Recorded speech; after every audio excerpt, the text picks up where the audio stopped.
अस्सलामुअलैकुम, my name is Shahriyar Ahmed and मेरा जो प्रेजेंटेशन का टॉपिक है वो है Kruskal algorithm and Prim's algorithm.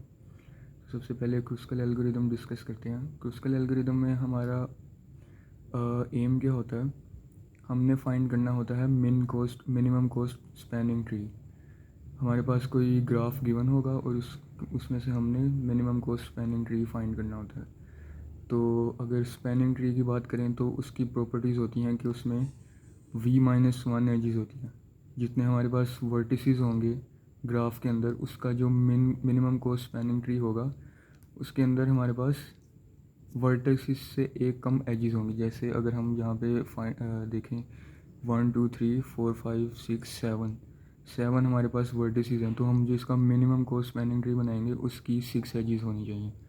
और दूसरी प्रॉपर्टी ये होती है कि उसके अंदर हमें साइकिल्स अलाउ नहीं होती, क्योंकि एक ट्री की प्रॉपर्टी ही ये होती है कि उसके अंदर कोई साइकिल नहीं होती। अगर ट्री के अंदर कोई साइकिल हो तो वो हमारे पास ग्राफ में कन्वर्ट हो जाता है। तो जब हम इसका ट्री बनाएंगे मिन कॉस्ट स्पैनिंग ट्री, तो उसमें कोई साइकिल नहीं होनी चाहिए। उसके बाद एक क्रुस्कल और प्रिम्स एल्गोरिदम के अंदर एक मेन डिफरेंस होता है, उसको हम आगे जाके डिस्कस करते हैं। तो एक और बात कि क्रुस्कल और प्रिम्स एल्गोरिदम जो है वो दोनों ग्रीडी अप्रोचेज़ हैं। तो ग्रीडी अप्रोचेज़ में हमें ये करना होता है कि किसी भी स्टेप के ऊपर हमारे पास जो best possible output next step के लिए आ रहा होता है, हमें वो सेलेक्ट करना होता है। जैसे कि यहाँ पे हम देखेंगे हमें चाहिए मिनिमम कॉस्ट स्पैनिंग ट्री, तो हमने यहाँ से वो वाली एज फाइंड करनी है जिसका जो वेट या कॉस्ट है वो मिनिमम हो। तो अब इस ग्राफ में अगर हम देखें तो हमारे पास बी टू ई एज जो है उसका मिनिमम कॉस्ट मिल रहा है हमें, जो कि है 2। तो हम सबसे पहले B to E edge find कर लेंगे, मतलब बना लेंगे। तो बी टू ई 2। उसके बाद नेक्स्ट स्टेप में हमें फाइंड करना है कि इसके बाद मिनिमम कॉस्ट की जो एज है वो कौन सी है। तो हमारे पास एक ए टू सी और दूसरी ई टू एफ हमारे पास एजेस हैं जिनकी हमारे पास कॉस्ट सेम है, जो कि है 3। तो अब इसमें हमारे पास दो ऑप्शंस मौजूद हैं, हम उनमें से कोई भी उठा सकते हैं। It's completely up to us. तो ए टू सी उठाना चाहते हैं तो हम वो उठा लें, अगर ई टू एफ़ उठाना चाहते हैं तो हम वो भी उठा सकते हैं। तो मैं यहाँ पे ई टू एफ़ एज ले लेता हूँ, ई टू एफ़, इसकी कॉस्ट है 3। उसके बाद हम एक और एज बनाएंगे, अगली एज जो कि हमारे पास इसके बाद मिनिमम होगी। तो हमारे पास एक और 3 अवेलेबल है, तो हम उसको भी बना लेते हैं, ए टू सी, जिसकी कॉस्ट है 3। अब यहाँ पे अब हम नोटिस करेंगे तो हमारे पास ये जो इतना पार्ट बना है ट्री का और ये जो इतना पार्ट बना है ये दोनों डिसकनेक्टेड है।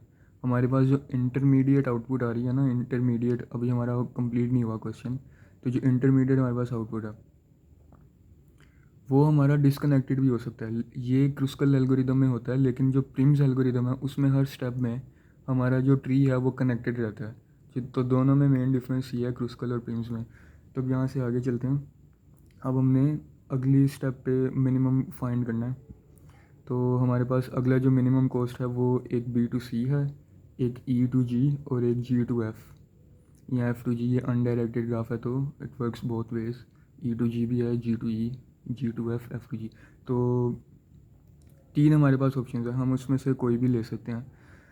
तो मैं यहाँ पे ई टू जी ले लेता हूँ, ई टू जी, इसका कॉस्ट है 4। वो हमारे पास 1 2 3 4 एजेस हो गई। हमारे पास कितनी एजेस आनी थी, 1 2 3 4 5 6 7, 7 - 1 हमारे पास टोटल 6 एजेस आनी है। तो हमारे पास 4 एजेस हो गई। अब हमारे पास अगली हम देखेंगे कि मिनिमम कॉस्ट किसका है। तो अब मेरे पास दोबारा से दो ऑप्शन हैं, एक ये 4 और एक ये 4। अगर मैं ये वाला 4 लूँगा तो ये मेरे पास एक साइकिल बन जाएगी, तो इस 4 को मैं कंसिडर नहीं कर सकता। ये वाला 4 जो है, ये वाली एज जो है, इसको मैं कंसिडर नहीं कर सकता, क्योंकि ये हमारी ट्री को ग्राफ में कन्वर्ट कर देगी, जो कि हमें नहीं चाहिए। साइकिल्स नहीं होनी चाहिए हमारे पास। तो इसके बाद मेरे पास मिनिमम कॉस्ट यही है 4, बी टू सी। तो मैं इस वाले ऑप्शन को कंसिडर कर लेता हूँ। इसके बाद हमारे पास हमने अगली एज फाइंड करनी है, जो कि हमारे पास दो वेट्स हैं 5 5, ये दोनों मिनिमम है। यहाँ पे भी वो केस बन रहा है, अगर मैं ये वाली एज कंसिडर करूँ तो ये भी एक साइकिल बन जाएगी, जो कि हमें नहीं चाहिए। तो मैं इस एज को भी कंसिडर नहीं कर सकता। तो उसके बाद मेरे पास एक ही एज बची, सी टू डी। इसको मैं कंसिडर कर लूँगा 5। अब ये हमारे पास 1 2 3 4 5 6 एजेस आ गए जो कि टोटल है। अब इसके आगे हम कोई भी एज लेंगे तो वो हमारा स्पैनिंग ट्री जो है वो ग्राफ में कन्वर्ट होता रहेगा। यानी कि अगर मैं ये वाली एज लूँ तो ये ट्री साइकिल बन जाएगी, ये एज लूँ तो ये वाली साइकिल बन जाएगी, ये वाली एज पे ये साइकिल बन जाएगी। मतलब कि हमारे पास इससे ज़्यादा एजेस आ ही नहीं सकती ट्री के अंदर, मिनिमम स्पैनिंग ट्री के अंदर, क्योंकि वो हमें मेरे ट्री को ग्राफ में कन्वर्ट कर देगा। तो हमारे पास n v-1 एजेस आ गए जो कि है 6।